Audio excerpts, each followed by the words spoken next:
every day. Okay, just a second. We're going to take a look at Vanilla Barrens and why it's remembered.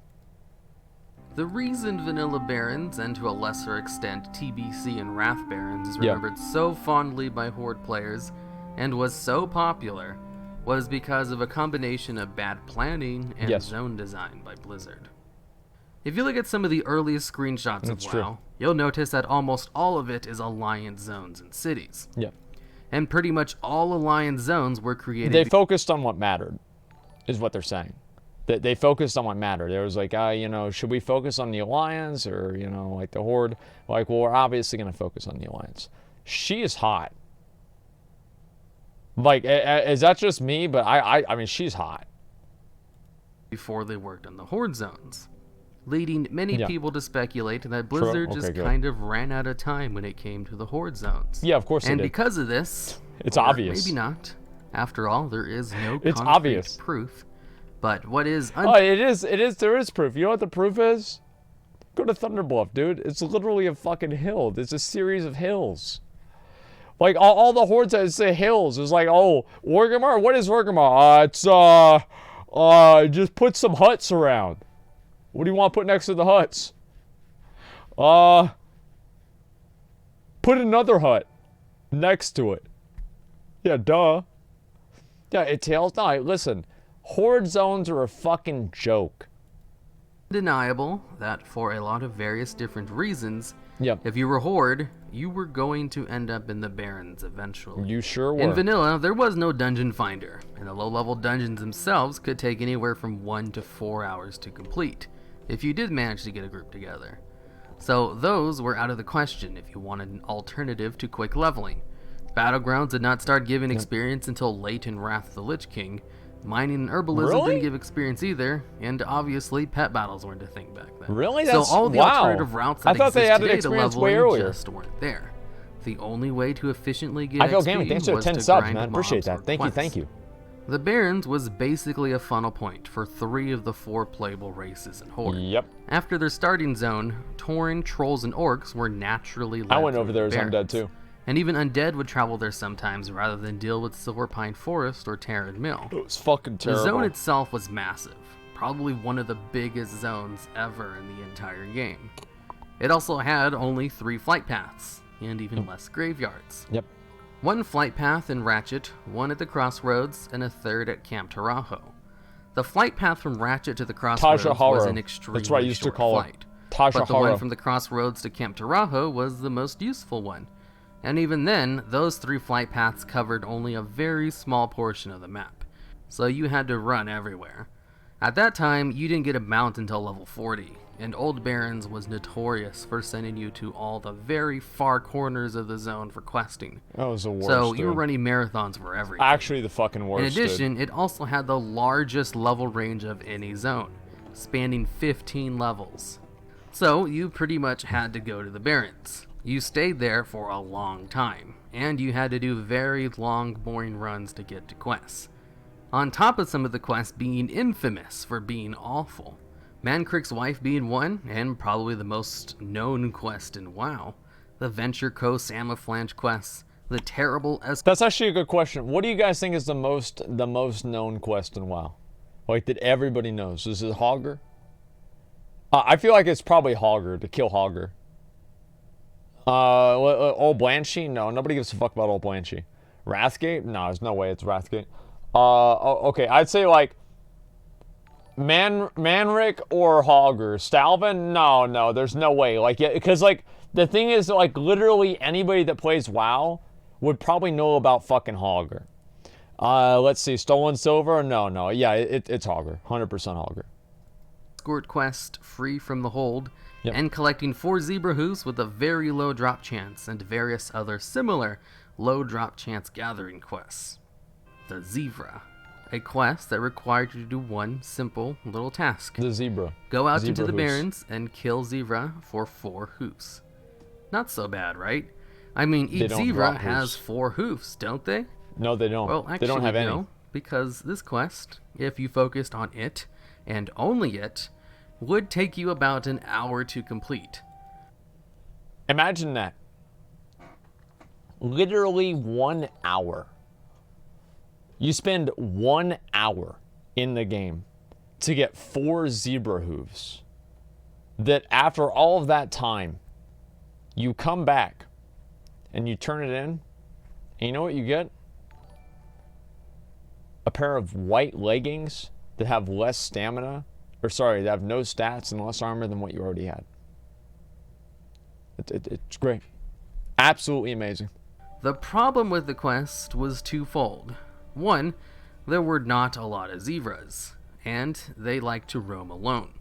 And two, they had a really low chance to drop the hooves. So you had to go around and hunt down these little bastards, and then hope the RNG gods were on your side when you finally found one. Lost in Battle, one of the most infamous quests ever. The objective was simple, find out what happened to Mancrick's wife. Only this was in the time before there was a vast, readily available database. Nobody knew where the fuck it was. So in order to find his never wife, completed this. You'd have to dig through pages of comments and message boards or forums, since her body was not in an obvious location. Yep. Mancrick gave you the quest here, and his wife's body is over here. Just randomly to the side of the road, not near any other quests, and very far away from Mancrick. The easiest way to find out where Mancrick's wife was to simply ask in chat. And Barrens being the most populated zone in those days, you had plenty of people more than willing to help you locate Mancrick's wife. Yep. But after the question has been asked for maybe the 10th time in the past 30 minutes, people would start giving not so serious answers, which would then devolve into more off-topic discussions, most of which involving various links to certain legendary weapons, Donald Trump, and the tales and exploits of one known as Chuck Norris. And more importantly, Donald Barrens Trump. chat. All about him now. If Barrens isn't remembered for its terrible questing experience, because really I could go on and on about some of the other really terrible quests in the zone, the Barrens chat is what Trade Chat started out as. Yep. Random trolling, anal theory, blessed blade of the Windseeker, dumbass motherfuckers. and other various is what he's saying. And memes. Dumbass and since motherfuckers. so many Horde players spent so long in this one zone, running very slowly all over the place because it was massive, and only had 2 relevant flight points, you had a lot of free time to chat while auto-running to the crossroads. Look at the fucking gun next to the zebra. Oh no. LFG your mom. Where's Azeroth? That's... Jesus Christ. And that is why Barrens is remembered, for Barrens chat, and its incredible leveling experience. Oh, and also Alliance raids.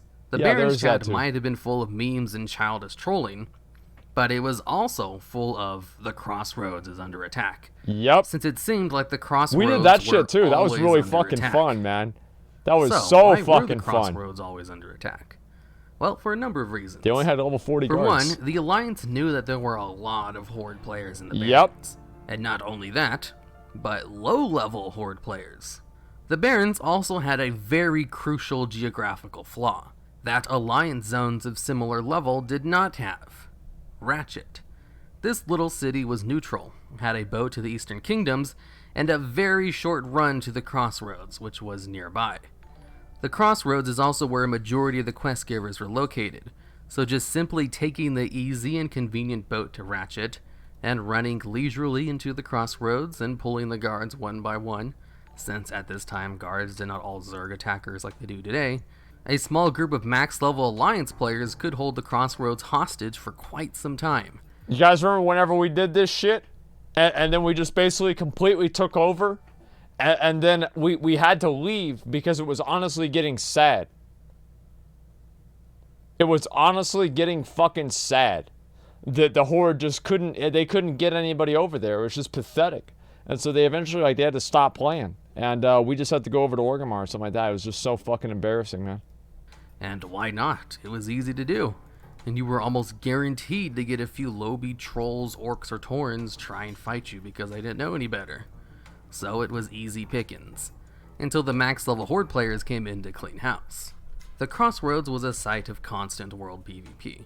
Depending on your server, there could be a couple of small-scale battles taking place every day. The only reason the Barrens isn't more well known for its world PvP is because it's already infamous for a whole host of other things. Well, because the Barrens wasn't contested, was it? Like, I'm like 90% sure it wasn't contested. So of course they're not gonna have like, oh yeah, I remember the Barrens PvP. Yeah, it wasn't contested. Of course there's not gonna be a lot of PvP there. Like here's where PvP happens: is fucking like South Shore and Terran Mill, in front of like, let me think, where else is there? There's that's the number one place. STV, yeah, STV is probably the main place that there's a lot of fucking PvP. And then maybe a little bit beyond that, like maybe like Western Plaguelands or something at like high levels, because people are like competing for like grinding spots. Aspect of it And kinda BRD. gets overshadowed. And don't get me started on the landscape. The landscape of the zone. It's alright, actually. Landscapes are a very subjective thing to discuss, and many people have fond memories of the barren wasteland that they spent weeks, maybe even months leveling through. Personally, I was never the biggest fan of the zone's aesthetics, but it could look very cool at times. In Cataclysm, with the remake of the old world, the Barrens was cut in half and turned into 2 leveling zones, and each zone is about the same size as other regular size zones, which should tell you something about just how huge the old Barrens was. If splitting it in half made each new zone only normal sized. Okay. And with the splitting of the zone, most of the old qualities of vanilla Barrens are gone. You no longer... I never liked that. Like, Blizzard totally fucked up by letting this shit happen before they had the technology to have the 2 separate zones at the same time. They totally fucked up by not doing that. Need to stay in any zone for very long with all the alternative ways to level. And with Dungeon Finder being available at level 15, most players totally skip it altogether. So Barrens chat isn't even a thing anymore. Blizzard fixed pretty much all the old quests to no longer be absolutely terrible. So no more spending an hour killing zebras for 4 hoofs. And guards in low-level towns are actually a threat now. So it's not as easy to take the crossroads as it once was. So world PvP is almost non-existent there anymore. With Blizzard making changes to the zone to fix its many problems, they got rid of what made it unique. Yep. But that's not always a bad thing. Sure, we'll never have the old Barrens again, because most of the things that made it such a heavily traveled zone were because of bad zone design.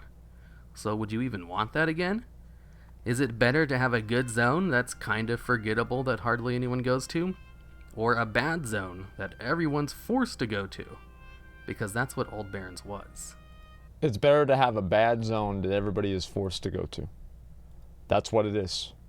That's honestly the truth. Is it's so much better to have a shit-ass zone, a shit-ass garbage zone that everybody fucking has to do it. Like Timeless Isle. Was Timeless Isle really that great? Timeless Isle was good. But you know what fucking sucked?